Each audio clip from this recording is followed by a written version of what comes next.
Anda masih bersama kami di Bangka Belitung di studio di Dialog 21 hari ini, dan kita sudah membahas dari awal segmen 1-2 bagaimana kemudian tilang manual ini beserta dengan kontroversi yang ada di dalamnya. Kemudian waktunya kita akan membahas mengenai ETLE atau Electronic Traffic Law Enforcement, karena kita sedang menyongsong pemberlakuan sistem tilang ETLE. Jadi ada baiknya kita untuk mengetahui seperti apa cara kerja dan tahapan ETLE ini, Pak Adnan. Ya, di sini dapat saya jelaskan kamera ETLE. ETLE itu apa sih? Kepanjangan dari Electronic Traffic Law Enforcement. Itu bahasa Inggrisnya. Bahasa Indonesianya, mohon maaf ya. Penegakan hukum lalu lintas secara elektronik. Ya. Dalam hal ini pelaksanaannya menggunakan kamera yang dipasang di beberapa titik yang saya sudah sebutkan di awal tadi. Kamera otomatis ini bekerja mengcapture setiap kendaraan yang melintas, baik pagi, siang, sore maupun malam hari, karena dibekali dengan inframerah. Demikian Mbak Solina. Nah, memang saat ini sistem yang diberikan oleh Korlantas kepada kami di daerah khususnya mengcapture kendaraan roda 4 atau lebih yang meliputi pelanggaran tidak menggunakan safety belt yang masih cukup sangat banyak ya. Kemudian budaya menggunakan handphone saat berkendara. Itu yang terkonfirmasi dengan sistem. Nah, kemudian dari kendaraan yang tercapture tersebut, kita namanya di Lantas ada sebuah posko back office ETLE atau basic kamera di posko di Lantas. Nah, posko back office tersebut memvalidasi seluruh kendaraan yang tercapture tadi. Kendaraan ini ada yang plat daerah, ada yang plat luar daerah. Ketika sudah tervalidasi bahwa yang bersangkutan melanggar dan sudah terintegrasi dengan sistem ERI. ERI itu adalah elektronik registrasi dan identifikasi kendaraan, atau terkoneksi dengan server data kendaraan. Alamatnya jelas sehingga kita luncurkanlah surat tilang elektronik tersebut kepada alamat yang tertuju melalui kerjasama dengan PT Pos Indonesia. Surat itu dikirimkan apabila dalam jeda waktu 8 hari dari pengiriman itu masyarakat menerima dan sadar akan pelanggarannya, agar segera mengkonfirmasi baik secara online atau website yang sudah ada dituliskan di lembar tilang elektronik tersebut. Kalaupun tidak paham, bisa datang ke kantor Subditgakum Direktorat Lalu Lintas Polda Kebabel untuk mengkonfirmasi, menanyakan. Tentunya petugas akan tanya, ini sudah Anda berarti sudah mengakui ini yang melanggar Anda. Ketika sudah, maka surat tilang itu dikeluarkan. Kemudian pengendara atau pelanggar itu wajib membayar denda melalui BRI Virtual Account. Jadi sama sekali memang hanya pelanggar ini datang ke kantor untuk konfirmasi secara manual, bukan untuk menitip denda, tidak. Denda nanti yang diberikan kepada pelanggar wajib dibayar melalui BRI Virtual Account. Baik, ada satu langsung pertanyaan, mungkin ini pendapat dari Bang Jumli nih. Pertama-tama bahwa tidak semua kendaraan kita itu benar datanya. Terus bagaimana menurut Bang Jumli keefektifan dari penerapan ETLE tadi? Ya, memang dalam penerapan ETLE ini ya,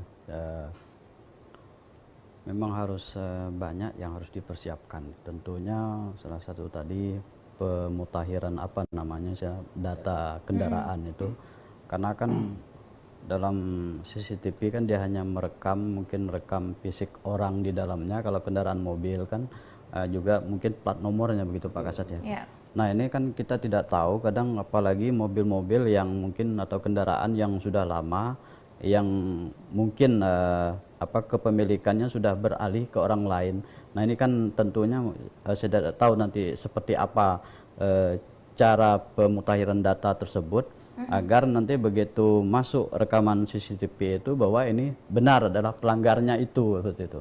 Nah, yang saya belum sempat berpikir nih nanti begini. Jadi misalnya nanti Mbak Solina ya melanggar nanti, atau Mbak Solina memakai kendaraan orang lain.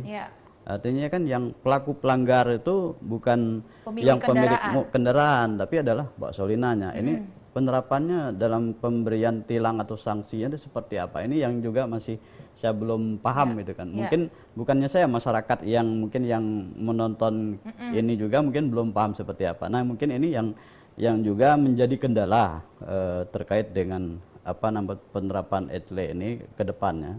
Bukan ke depan, sekarang kan sudah mulai diterapkan, artinya ini juga perlu harus dipikirkan karena mungkin hanya kendaraan-kendaraan terbaru ataupun kendaraan yang memang betul orang pemilik atau mobil rental mungkin masih bisa dilacak ya, dengan melihat plat nomornya misalnya inilah pemiliknya adalah, tapi yang membawa kendaraan yang melakukan pelanggaran itu kan bukan pemiliknya kan, betul. Nah, ini seperti apa sebetulnya yang harus? Ini tentunya akan menjadi kendala juga. Langsung dijawab oleh Pak Adnan sepertinya. Ya, ini saya yang izin Dan. Baik Pak Zumli. Dalam hal ini bisa saya jawab langsung. Dalam hal berkendara, kamera etle atau etle nasional ini kan sudah didengungkan kurang lebih 2 tahun ini. Saya kira masyarakat, seluruh lapisan masyarakat di Indonesia harapannya sudah mengetahui apa itu etle dan untuk apa. Oleh karena itu, dalam hal pinjam-meminjam kendaraan ini, baik pemilik kendaraan yang akan meminjamkan diharapkan juga memberikan peringatan hati-hati di jalan ya. Pakai seatbelt, jangan pakai handphone. Kemudian baik yang mau meminjam juga diharapkan juga sadar akan itu. Sehingga diharapkan baik yang meminjamkan juga tidak ada masalah, yang mengendarai juga tidak ada masalah. Andai kata lupa, kamera etle ini terekam dengan jelas baik siang maupun malam hari. Ketika misalnya Mbak Sulina minjam kendaraan saya melanggar, otomatis saya dong yang dapat surat itu. Betul. Tapi di situ foto siapa? Oh, siapa ya? Pada hari jam sekian melintasan, oh dipinjam Mbak Sulina. Baik. Disitulah kita akan menyampaikan, tolong ini dibayar. Kalau tidak dibayar, kendaraan saya akan diblokir. Oke. Tidak Berarti bisa ini urusan memperpanjang. dari pemilik kendaraan lagi kepada pihak ketiga, gitu ya? Ya, diharapkan itulah. Dalam hal ini tidak hanya pihak kepolisian atau pemerintah yang tertib. Masyarakat pun diharapkan semakin ke sini, ke depannya akan tertib berlalu lintas, baik surat menyurat maupun komponen kendaraannya. Jadi efektifkah dengan cara seperti itu? Mudah-mudahan efektif dan bermanfaat. Baik, efektif dan bermanfaat.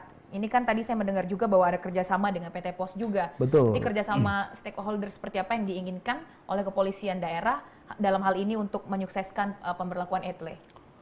Dalam hal ini, khususnya kami di Direktorat Lalu Lintas Polda Kepulauan Bangka Belitung, harapannya, saat ini yang terpasang didukung oleh pemerintah provinsi. Harapannya ke depan Kota Pangkal Pinang pun bersinergi dan mau bekerja sama membantu dalam hal pengadaan kamera etle. Bahkan kabupaten lain seperti Bangka Induk, Bangka Barat, Belitung sekalipun diharapkan paling tidak ada 1-2 titik terpasang kamera etle. Harapannya, tadi saya sampaikan Mbak Solina, ketika di ibu kota kabupaten ini sudah terpasang minimal 1 atau 2 kamera etle, kan tidak mungkin masyarakat itu akan berputar-putar di desanya sendiri. Sekali waktu dia akan ke kota, berbelanja, tamasya, dan lain sebagainya.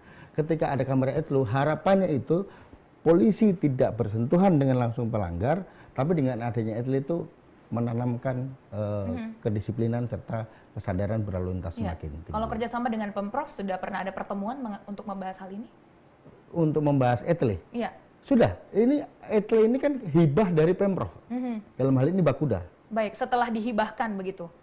Sudah berapa bulan berjalan, apakah pernah ada pertemuan untuk evaluasi atau seperti apa?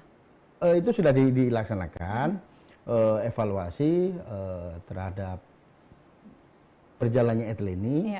Harapannya ditambah lagi, bukan hanya 4 ini saja. Karena kamera otomatis ataupun manual ini tidak murah, Mbak. Apa yang dibilang Pak Jumli tadi, antara kamera yang dimiliki dipasang di kota besar seperti Jakarta dengan di sini, harganya pun jauh berbeda. Makanya harapannya memang semua terbentur pada anggaran. Tetapi bukan berarti tidak bisa. Baik. Sudah pernah ada evaluasi, sudah pernah ada pertemuan membahas kamera etle ini. Untuk harapannya di Telantas ini bisa ditambah lagi di titik-titik tertentu. Tapi ya tidak murah tadi, Mbak. Mudah-mudahan ke depannya bisa ditambah lagi. Berarti kita kembali ke infrastruktur ya, Bang Jumli. Betul. Bahwa ini peran dari pemerintah provinsi seperti apa yang diharapkan dalam hal mengatasi masalah dana ini? Iya, memang mau tidak mau ya pemerintah daerah harus siap Ya. Karena ini kan sudah menjadi program pemerintah pusat, dalam hal ini kan dari pihak kepolisian, artinya dari Kapolri. Artinya sudah diberlakukan di semua di wilayah Indonesia ya, secara global. Artinya mau tidak mau pemerintah daerah harus mendukung kegiatan ini, harus mendukung baik itu dari sisi pendanaannya, juga termasuk dari yang lain-lainnya. Itu harus pemerintah daerah mau tidak mau harus siap dalam arti untuk agar nanti penerapan ETLE ini bisa lebih efektif. Nah, saya kira memang selain itu juga yang perlu terpenting juga, karena masyarakat kita di Bangka Belitung khususnya kan masih ada juga masyarakat yang mungkin awam ya. Kemudian ada juga masyarakat yang memang masih gaptek dengan teknologi dan sebagainya, artinya gagap teknologi lah.